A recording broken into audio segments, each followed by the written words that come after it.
달빛처럼 포근한 옛 이야기 월명야담입니다. 오늘도 건강과 웃음이 늘 함께 하시길 바랍니다. 구독과 좋아요로 함께 해주시면 더 많은 이야기를 들려드릴 수 있습니다. 자, 이제 달빛 같은 이야기 속으로 함께 걸어가 보겠습니다. 한양에서 멀지 않은 곳, 이름난 강씨 문중의 종가댁은 대대로 명성이 자자했으나 요즘 들어 집안 기운이 예전 같지 않았습니다. 그 까닭은 장남 도윤에게 있었습니다. 어려서부터 몸이 허약하여 늘상 기침을 달고 살았으니 이제 나이 25을 넘어서도 제대로 걸음을 떼기조차 힘겨워하였습니다. 그러니 집안의 크고 작은 살림살이 모두가 며느리 최연아의 손에 맡겨질 수밖에 없었지요. 연아는 본디 중인 집안에서 태어났으나 총명함과 살림솜씨가 뛰어나 일찍이 소문이 퍼졌고 그 인연으로 강씨 집안의 맏며느리로 들어온 지도 어느덧 3년이 되었습니다. 22의 나이에 벌써 집안 살림을 도맡아 꾸려가니 쌀독과 장독을 관리하는 것은 물론 머슴과 계집종들을 부려 농사일을 살피고 장부까지 직접 손에 쥐었습니다. 병상에 누운 도윤이 힘겹게 기침을 하고는 연아에게 물었습니다. 연아야, 요즘 쌀값은 어떠하냐? 연아는 남편 곁에 다가앉아 차분히 대답했습니다. 서방님, 근래 들어 조금 오르긴 했으나 큰 탈은 없을 듯합니다. 가을 거지만 무사히 마치면 걱정할 일은 없겠지요. 허나 시어머니 박씨 부인의 시선은 날이 갈수록 차가워졌습니다. 명문가 교수로 자존심이 높은 분이었기에 중인 집안 출신의 며느리가 살림살이를 장악하고 있는 꼴이 영 못마땅했던 것이지요. 특히 연아가 장부를 직접 펼쳐 돈 계산을 하는 모습만 보면 눈살을 찌푸리곤 했습니다. 부녀자가 직접 돈을 만지고 장사꾼처럼 굴어서야 어디 체면이 서겠느냐. 박씨 부인이 혼잣말로 중얼거린 소리가 연아의 귀에 닿았으나 연아는 고개조차 들지 않고 묵묵히 일을 이어갔습니다. 집안이 기울어가는 판에 체면만 차릴 겨를이 어디 있겠습니까? 그런데 정작 더 큰 문제는 따로 있었습니다. 바로 차남 만호였지요. 23세 만호는 체구가 건장하고 머리 회전도 빠른 편이었지만 그 마음 한구석에는 제 형에 대한 질투와 불만이 가득 차 있었습니다. 형님은 몸도 성치 못한데 장남이라는 이유 하나만으로 모든 것을 거머쥐고 있으니 이 어찌 억울하지 않겠는가. 그 생각은 날로 깊어져 갔고 결국 그 화살은 형수 연아를 향하게 되었습니다. 연아가 집안을 꾸려가는 모습을 보면서도 만호의 눈에는 그것이 마치 제 몫을 가로채는 것처럼만 보였던 것이지요. 어느 날 저녁 만호는 어머니 앞에 나와 앉아 은근히 말을 꺼냈습니다. 어머님, 요즘 형수님이 장부를 혼자만 관리하시는데 그게 과연 옳은 일입니까? 박씨 부인이 눈썹을 치켜세우며 물었습니다. 그게 무슨 소리냐? 만호는 고개를 조아리며 신중한 기색으로 말했습니다. 형님이 편찮으시니 어쩔 수 없다지만 집안의 모든 재산을 며느리 하나가 홀로 쥐고 있는 건 아무래도 수상하지 않겠습니까? 그 말을 들은 박씨 부인의 얼굴에는 미묘한 빛이 스쳤습니다. 본디 며느리에 대해 품었던 불만이 있었던 터라 둘째 아들의 말이 그럴듯하게 들렸던 것이지요. 한편 연아는 이런 속내를 알 길이 없었습니다. 병든 남편을 돌보고 시어머니를 모시며 집안 살림을 책임지는 일이 결코 쉽지 않았지만 그것이 며느리의 도리라 여겼습니다. 겉보기에는 고요해 보이는 집안이었으나 보이지 않는 균열은 이미 자라나고 있었습니다. 질투와 의심의 씨앗은 점점 뿌리를 내리고 있었고 머지않아 큰 풍파로 번져날 것임을 아무도 예감하지 못하였지요. 며칠이 흐르자 만호의 질투는 날로 깊어져 갔습니다. 형수 연아가 집안의 크고 작은 일을 척척 처리하는 모습을 볼 때마다 정작 자신은 이 집에서 이방인처럼 느껴졌지요. 특히 연아가 머슴들과 계집종들에게 분명히 지시를 내리는 모습을 보면 속이 부글부글 끓었습니다. 본래 그런 일은 집안의 남정네가 맡아야 하는데 형이 병약하다는 이유로 모든 권한이 며느리에게 넘어간 꼴이 못마땅했던 것입니다. 춘보가 오늘 논밭 둘러보고 벼가 어찌 자랐는지 잘 살펴오너라. 연하가 머슴에게 당당히 일러두는 모습을 본 만호는 주먹을 불끈 쥐었습니다. 저런 일은 자신이 나서야 마땅하다고 여겼던 것이지요. 그날 밤 만호는 어머니 박씨 부인의 방을 찾았습니다. 부인은 촛불 아래 앉아 바느질을 하고 있었는데 아들이 들어서자 바늘을 멈추고 고개를 드셨습니다. 이 밤중에 무슨 일로 왔느냐? 어머님, 요즘 들어 걱정이 많아 잠을 이루지 못하겠습니다. 만호가 조심스레 말문을 열자 박씨 부인은 눈을 크게 뜨며 물었습니다. 무슨 걱정인데 그러느냐? 형수님 때문입니다. 형님이 병약하시니 어쩔 수 없다 하지만 요즘 형수님이 하시는 일을 보면 차마 입에 담기 어려운 부분이 있습니다. 만호는 일부러 말을 흐려 어머니의 의심을 부추겼습니다. 그게 무슨 말이냐? 똑바로 말해보아라. 박씨 부인이 바느질을 내려놓고 아들을 바라보자 만호는 속으로 쾌재를 부르며 말을 이었습니다. 형수님이 혹시 집안 재물을 몰래 빼돌리고 계신 건 아닌지 모르겠습니다. 그 말에 박씨 부인의 얼굴빛이 단박에 굳었습니다. 내가 지금 무슨 허튼 소리를 하는 것이냐? 제가 공연히 이런 말씀을 드리겠습니까? 장부를 혼자만 챙기며 아무에게도 보여주지 않으시는 것 어머님도 보셨을 것입니다. 며칠 전에는 혼자 나가셨다가 꽤 늦게야 돌아오시지 않았습니까? 만호는 연하가 장터에 나가 곡식값을 살펴본 일을 두고 거짓을 섞어 늘어놓았습니다. 박씨 부인의 눈가에 의심의 그림자가 드리워졌습니다. 평소 중인 출신의 며느리를 못마땅해 하던 터라 아들의 말이 더욱 그럴듯하게 들렸던 것이지요. 정녕 그런 일이 있었단 말이냐? 어머님, 제가 거짓을 꾸미겠습니까? 요즘 형수님이 머슴들과 계집종들을 대하는 태도도 예전과는 달라졌습니다. 마치 이 집의 안주인이라도 된 듯 굴고 계십니다. 만호는 연하가 살림을 알뜰히 챙기며 종들에게 분명한 지시를 내린 것을 악의적으로 왜곡해 어머니 귀에 흘려넣었습니다. 박씨 부인은 깊은 생각에 잠겼습니다. 며느리에 대한 불만이 늘 마음속에 맺혀 있었던 터라 아들의 말이 더 의심스럽게 들리기보다는 도리어 자신의 생각을 굳혀주는 듯 했지요. 한편 이런 일을 알 리 없는 도유는 방 안에서 끙끙 앓고 있었습니다. 몸이 아픈 것도 고통스러웠지만 더 괴로운 것은 아내에게 모든 짐을 떠맡기고 있다는 죄책감이었습니다. 연하야, 내가 이토록 무능하니 내 고생이 크구나. 도윤이 힘겹게 말하면 연하는 그의 손을 꼭 잡아주며 대답했습니다. 서방님, 그런 말씀 마시지요. 부부가 서로 도우며 살아가는 것이 당연한 일이 아니겠습니까? 도윤은 고개를 끄덕였으나 마음은 놓이지 않았습니다. 병약한 몸으로 책을 붙잡고자 애쓰면서도 어머니와 동생의 눈빛이 달라진 것 같아 불안하기만 했지요. 밤마다 등잔불 아래 책을 펼치면 기침이 쏟아졌고 그럴 때마다 연하가 약을 다려 건네며 등을 다독여 주었습니다. 그 무렵 만호는 집안 곳곳에 연하에 관한 헐뜯는 말을 흘려댔습니다. 머슴들과 계집종들 사이에서도 은근히 수군거림이 퍼져나갔습니다. 혼자 돈을 만지신다는데 괜찮을까? 둘째 도련님 말씀도 일리가 있지 않겠어. 겉으로는 평온해 보였으나 강씨 집안은 이미 균열이 번져가고 있었습니다. 만호의 질투가 뿌린 의심의 씨앗이 집안 구석구석에 자리 잡고 있었던 것이지요.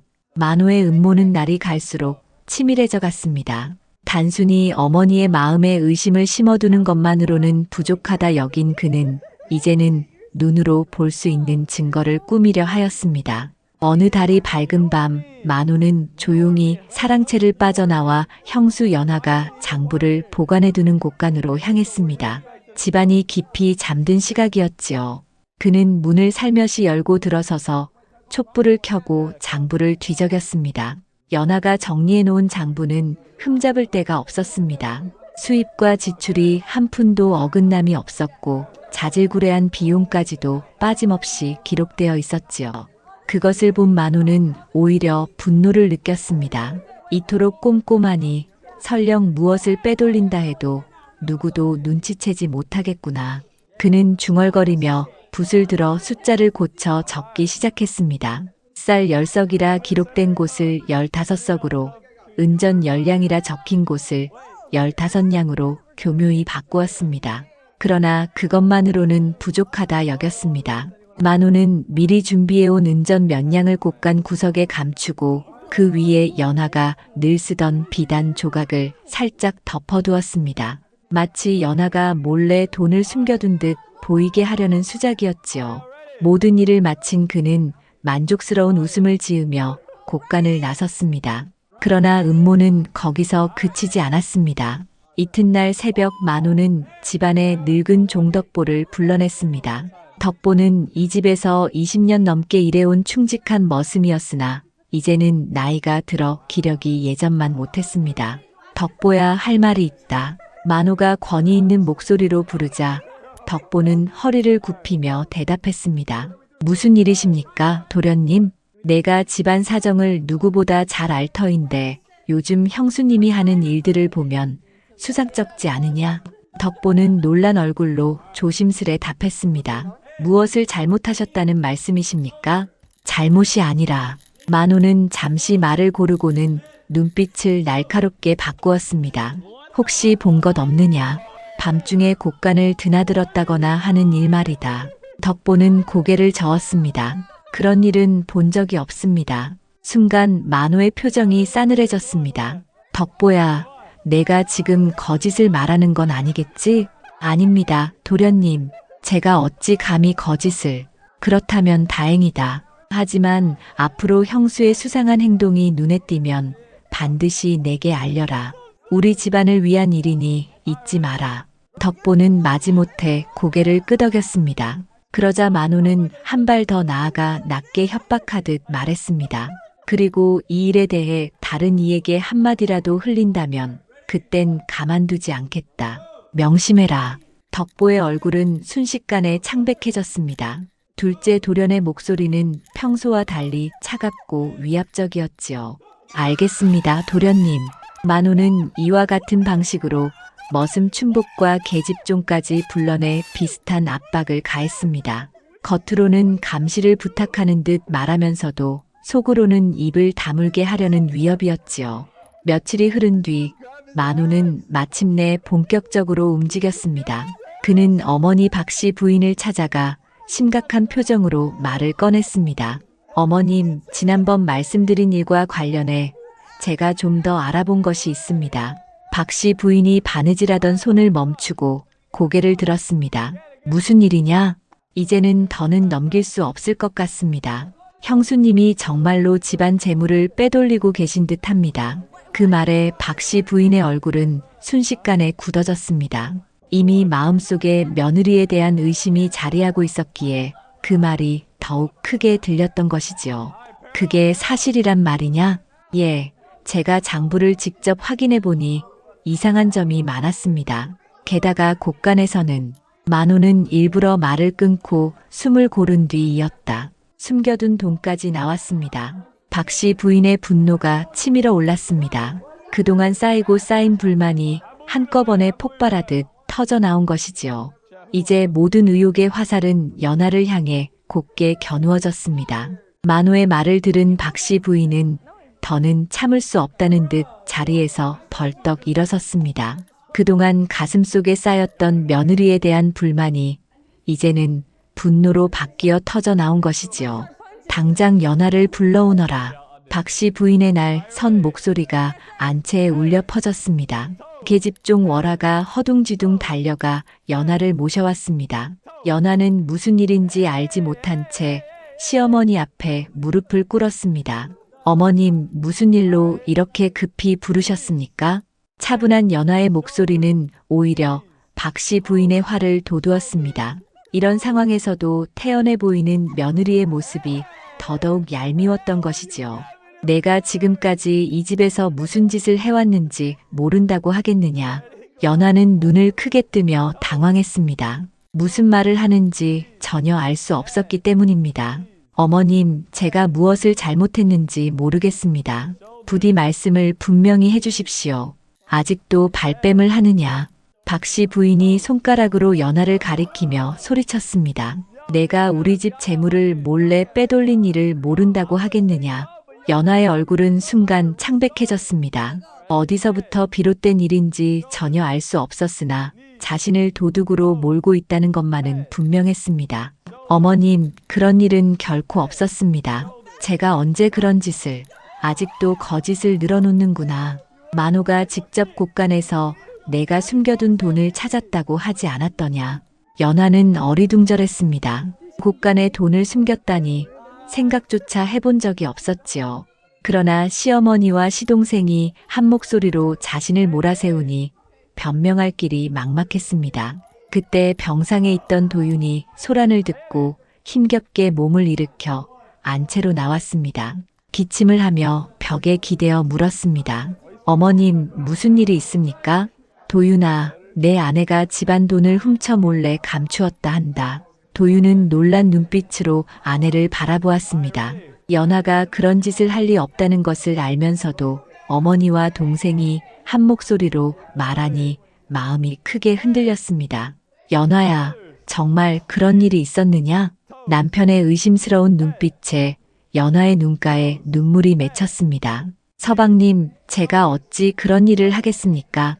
하늘이 무너져도 그런 짓은 하지 않았을 것입니다. 그렇다면 곳간에 있던 돈은 어찌 설명하겠느냐. 만호가 끼어들며 몰아세웠습니다.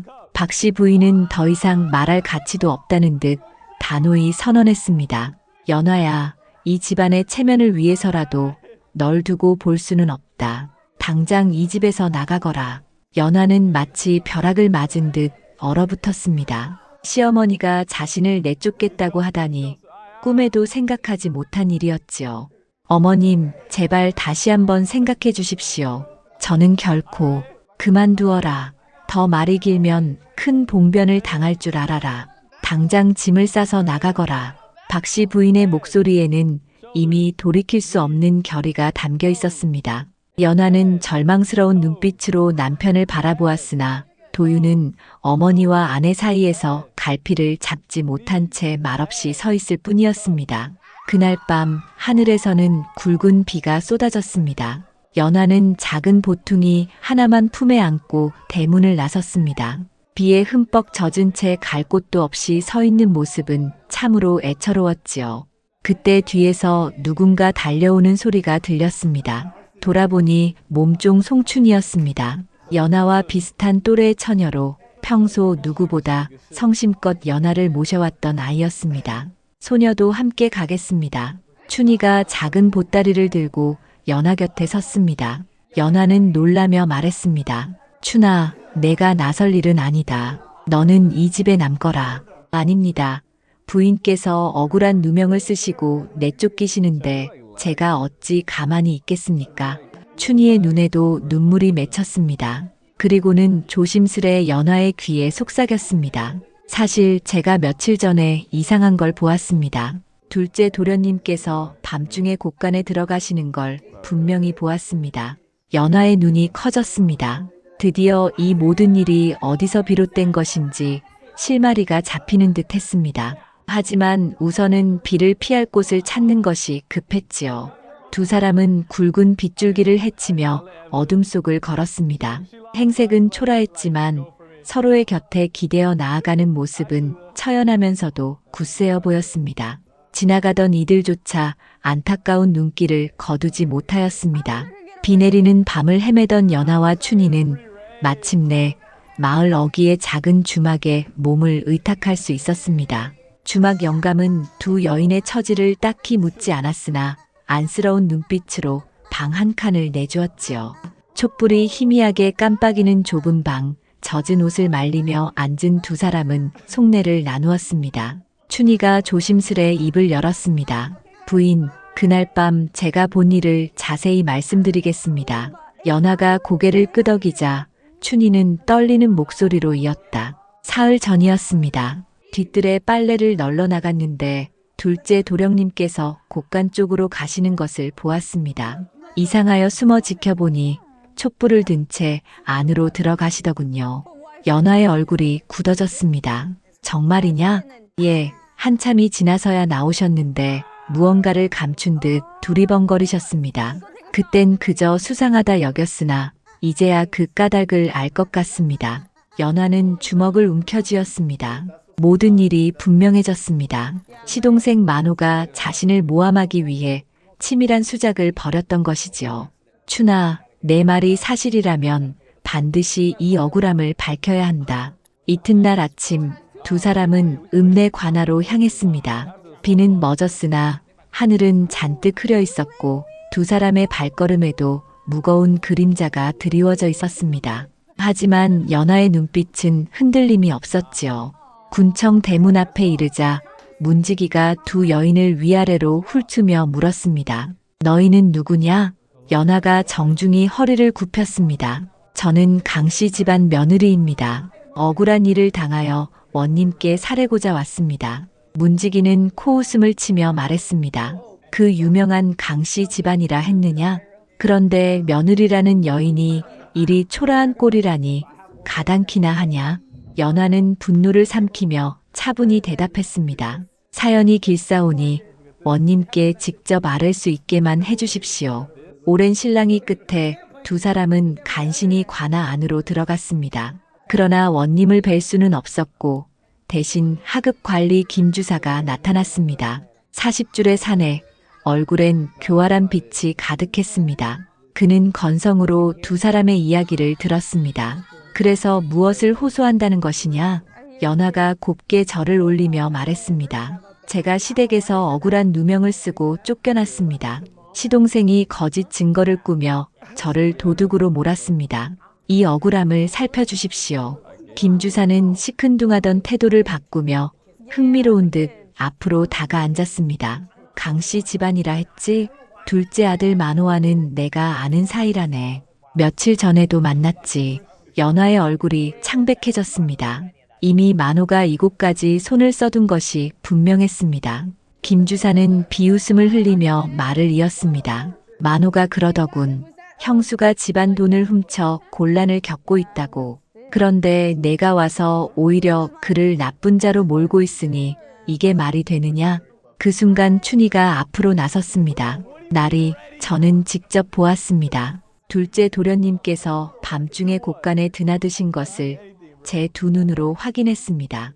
그러나 김주사는 손사래를 치며 호통쳤습니다. 계집종 주제에 주인을 헐뜯는 거짓을 꾸민단 말이냐? 이런 허튼 소리로 관아를 어지럽히지 말고 썩 물러가라. 연하는 끝까지 무릎을 꿇고 애원했습니다. 날이 부디 한 번만 살펴주십시오. 진실은 반드시 드러날 것입니다. 하지만 김주사의 귀는 이미 닫혀 있었습니다.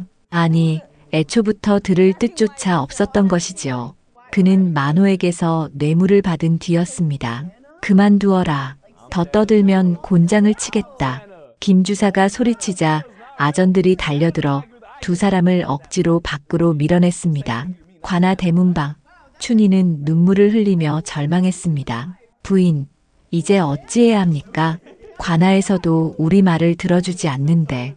그러나 연화의 눈빛은 오히려 불길처럼 타올랐습니다. 춘아, 포기하지 마라. 진실은 반드시 드러나는 법이지. 비록 지금은 어둠이 깊어도 언젠가는 햇살이 비칠 것이다. 나는 결코 물러서지 않으리라. 연화의 목소리에는 꺾이지 않는 의지가 담겨 있었습니다.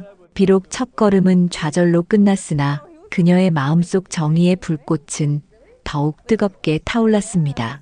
연하와 춘희가 관아에서 쫓겨난 지 사흘이 지났습니다. 두 사람은 주막에 머물며 마음을 가다듬고 있었는데 뜻밖의 소식이 들려왔습니다. 주막 주인이 흥분한 얼굴로 방으로 들어섰습니다. 아이고, 큰일이 났다. 군청의 김주사가 붙잡혀갔다네. 연하와 춘희가 놀라며 물었습니다. 무슨 일입니까? 허허, 그자가 다른 송사에서 뇌물을 받다가 꼬리가 밟힌 게야. 윗전에서 특별히 보낸 관리가 조사하다 보니 숨겨둔 더러운 짓이 줄줄이 드러났다 하더군. 연화의 가슴이 두근거렸습니다.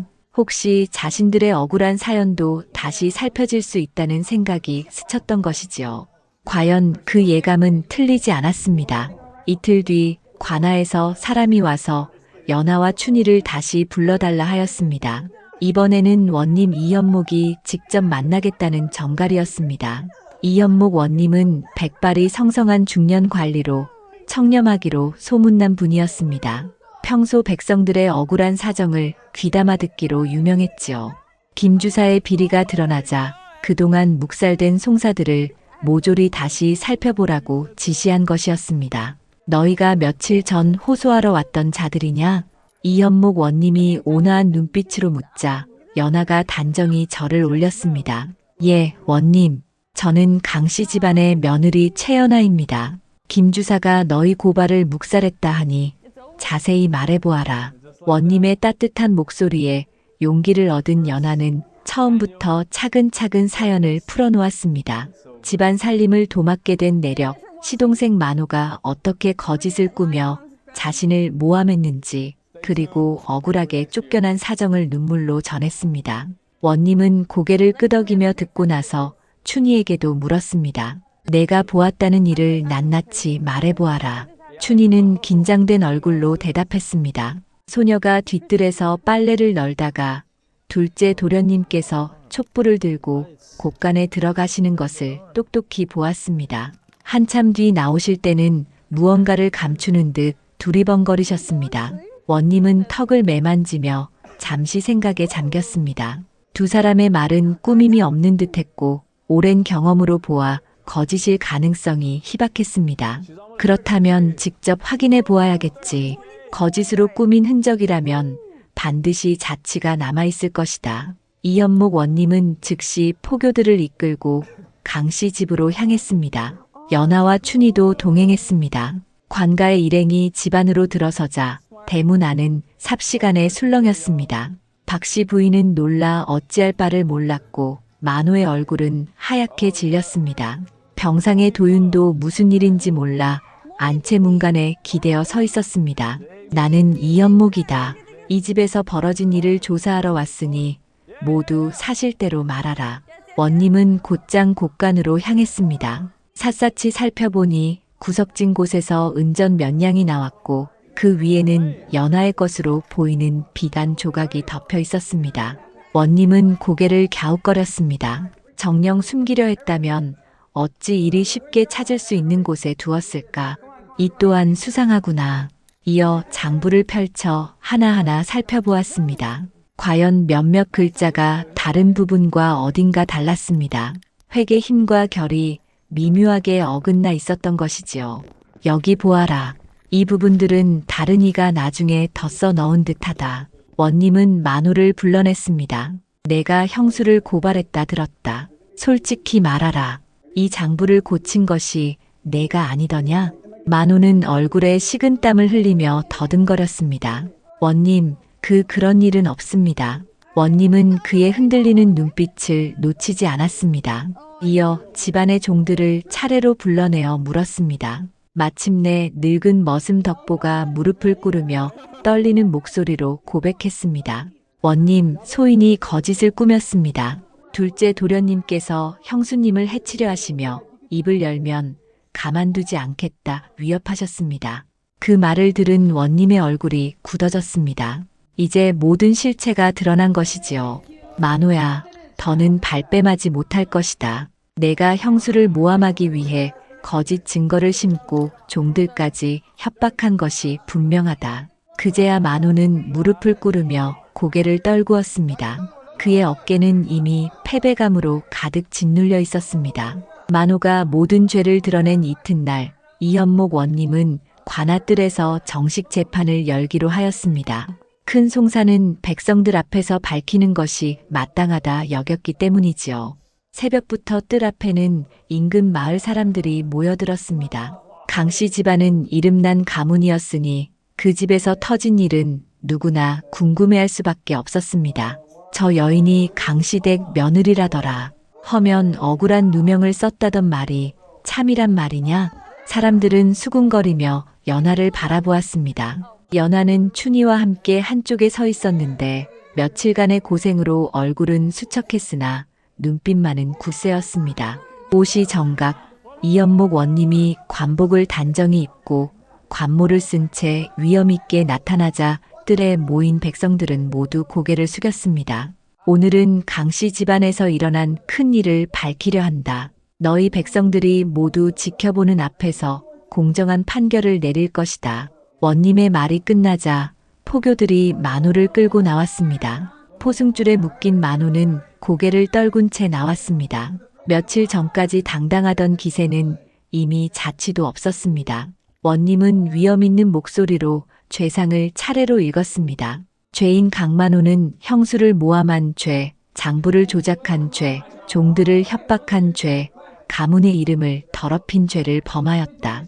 뜰에 모인 백성들 사이에서 탄식이 흘러나왔습니다. 원님은 말을 이었습니다. 혈육을 모함하고 가산을 탐한 죄는 천륜을 저버린 일이니 엄히 다스리지 않을 수 없다. 이런 일을 눈감아 버린다면 세상의 기강이 무너질 것이다. 그때 박씨 부인이 앞으로 나와 눈물 섞인 목소리로 말했습니다. 원님, 불초한 어미가 말씀 올리겠습니다. 말해보아라. 박씨 부인은 눈물을 떨구며 고개를 숙였습니다. 며느리를 의심하고 내쫓은 것은 모두 제 잘못입니다. 둘째 아들의 말만 믿고 며느리의 말을 듣지 않았으니 이 모든 화가 제 탓에서 비롯된 것입니다. 원님은 잠시 고개를 끄덕이고는 단호히 답했습니다. 그대의 뉘우침은 알겠으나 죄는 죄다. 잘못을 저지른 자는 마땅히 벌을 받아야 한다. 그리고는 다시 만호를 향해 돌아섰습니다. 강만호, 내가 저지른 죄의 무게를 알겠느냐. 형수를 모함하여 집에서 내쫓은 것은 한 사람의 목숨을 짓밟을 뻔한 중죄다. 만호는 떨리는 목소리로 대답했습니다. 원님, 제가 잘못했습니다. 질투에 눈이 멀어 이런 일을 저질렀으니 어떤 벌이라도 달게 받겠습니다. 원님은 심각한 얼굴로 판결을 내렸습니다. 강만호는 곤장 30대를 치고 3년 동안 변방으로 귀양 보낸다. 또한 집안 재산의 일부를 거두어 피해를 보상하게 하라. 뜰에 모인 백성들 사이에서 마땅하다, 옳은 처사다 하는 소리가 터져나왔습니다. 이어서 원님은 김주사의 죄목도 선고했습니다. 그리고 뇌물을 받고 백성의 억울한 호소를 묵살한 서기 김씨는 파직하여 다시는 관직에 오르지 못하게 하라. 김주사도 포승줄에 묶인 채 고개를 떨군 모습이었습니다. 판결이 끝나자 원님은 연하를 앞으로 불러 따뜻한 목소리로 말했습니다. 내 억울함이 이제야 풀렸다. 앞으로는 더욱 떳떳하게 살아가거라. 연하는 깊이 절을 올리며 대답했습니다. 원님의 은혜를 잊지 않겠습니다. 정의를 바로 세워주신 덕에 이제 다시 사람 구실을 하게 되었습니다. 그때 박씨 부인이 연하 앞으로 다가와 모든 이가 보는 앞에서 무릎을 꿇었습니다. 연하야, 이 시어미를 용서해다오. 너를 의심하고 내쫓은 것은 참으로 큰 잘못이었다. 눈물이 흘러내리는 어머니를 연하는 황급히 부축하며 말했습니다. 어머님, 그런 말씀 마시지요. 이제 모든 것이 드러났으니 다시는 마음 쓰지 마십시오. 뜰에 모인 백성들은 이 광경을 보며 감동했습니다. 저런 며느리야말로 참된 효부가 아니겠는가. 그토록 억울한 일을 당하고도 원망 하나 하지 않는구나. 그래, 저런 의로운 이가 있기에 세상이 아직 살만하지. 그리하여 강씨 집안의 송사는 마침내 올바른 결론에 닿았습니다. 억울함은 풀리고 정의는 드러났지요. 재판이 끝난 뒤 연하는 시어머니와 함께 집으로 돌아왔습니다. 집안 식구들은 누구 하나 고개를 들지 못했습니다. 그토록 선량한 며느리를 의심하고 내쫓았던 일이 부끄럽고 두려웠던 것이지요. 병상에 있던 도윤은 아내를 보자마자 눈물을 흘렸습니다. 연하야, 내가 너를 지켜주지 못해 한스럽구나. 어머니와 동생 사이에서 갈팡질팡하며 내 편에 서지 못한 내가 참으로 한심하다. 연하는 남편의 손을 꼭 잡으며 따뜻하게 말했습니다. 서방님, 이제 그런 말씀은 마시지요. 모든 일이 지나갔으니 앞으로는 서로 믿고 의지하며 살아가면 되지 않겠습니까? 도윤의 마음속에는 큰 변화가 일어나고 있었습니다. 아내가 억울한 누명을 견디고도 꿋꿋이 진실을 밝혀낸 모습을 보며 자신도 이제는 제대로 된 가장이 되어야겠다고 다짐했던 것이지요. 며칠 뒤 도윤은 진지한 얼굴로 아내에게 말했습니다. 연화야, 나는 그동안 병을 핑계 삼아 모든 것을 내게 맡겼구나. 이제는 달라져야겠다. 가문을 바로 세우기 위해 힘써야겠다. 서방님, 무슨 말씀을 하시는 것이옵니까? 과거 공부를 다시 시작하려 한다. 몸은 약하더라도 마음은 굳건히 세워 반드시 급제하고 말겠다. 연화의 얼굴에 기쁨이 번졌습니다. 남편이 마침내 스스로의 길을 찾으려 한다는 사실이 무엇보다 기뻤습니다. 그 무렵 마을에서는 연화에 대한 칭송이 자자했습니다. 사람들은 그녀를 의로운 며느리라 부르며 입을 모았습니다. 강시댁 며느리만큼 현명하고 굳센 부인네가 또 어디 있겠는가. 저런 사람이야말로 참된 현부이지. 심지어 다른 고을에서도 연화의 이야기를 듣고 찾아와 인사를 드리는 이들이 있었지만 연화는 조금도 교만해하지 않았습니다. 오히려 더욱 겸손히 살림을 꾸리고 사람들을 살뜰히 대했지요. 한편 춘희는 연화를 끝까지 따르며 진실을 밝힌 공을 인정받아 더는 종이 아닌 집안의 식구로 대우받게 되었습니다. 박씨 부인이 직접 불러 말했습니다. 춘아, 내가 연화를 따르며 끝내 진실을 밝혀내었으니 이제부터는 우리 집안의 식구로 여기겠다. 춘희는 눈물이 고여 대답했습니다. 마님, 저는 다만 옳은 일을 했을 뿐입니다. 그렇게 강씨 집안은 서서히 평온을 되찾았습니다. 연화는 여전히 살림을 맡았으나 이제는 시어머니의 전적인 신임을 받으며 마음 편히 일을 꾸려갈 수 있었습니다. 세월이 흘러 3년 뒤 도윤은 아내의 보살핌 속에 책을 붙잡고 글 공부에 정진한 끝에 드디어 과거에 급제했습니다. 소식을 들은 연화는 기쁨을 감추지 못했습니다. 서방님, 참으로 경사로군요. 그동안의 노고가 마침내 결실을 맺었습니다. 도윤은 아내의 손을 굳게 잡으며 말했습니다. 연화야, 이 모든 것이 내 덕분이다. 내가 아니었다면 내가 어찌 여기까지 올 수 있었겠느냐. 도윤이 벼슬길에 오르자 집안은 예전보다 더 크게 융성해졌습니다.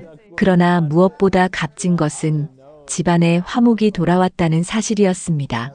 박씨 부인은 이제 연화를 친딸처럼 아꼈습니다. 어느 날 두 사람이 나란히 앉아 바느질을 하다가 박씨 부인이 눈시울을 붉히며 말했습니다.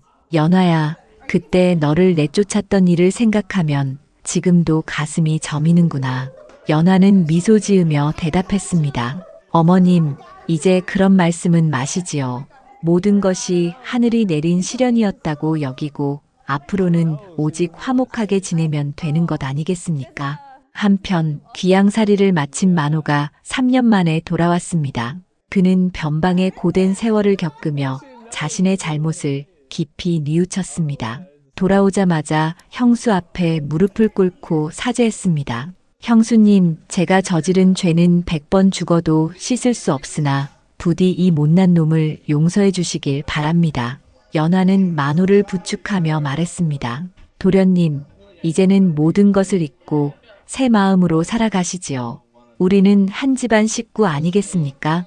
이 광경을 지켜본 사람들은 다시 한번 연화의 넓은 아량에 감탄했습니다. 그리하여 세월이 흘러 이 이야기는 먼 고을까지 퍼져나갔습니다. 사람들은 이를 두고 이렇게 말했습니다. 핏줄이라도 의롭지 못하면 무너지고 의로운 마음만이 집안을 다시 세운다더라. 지금도 사람들은 연화의 이야기를 전하며 후손들에게 일깨워줍니다. 진실은 언젠가 드러나는 법이며 의로운 마음은 어떤 시련 앞에서도 굴하지 않는다고 말이지요.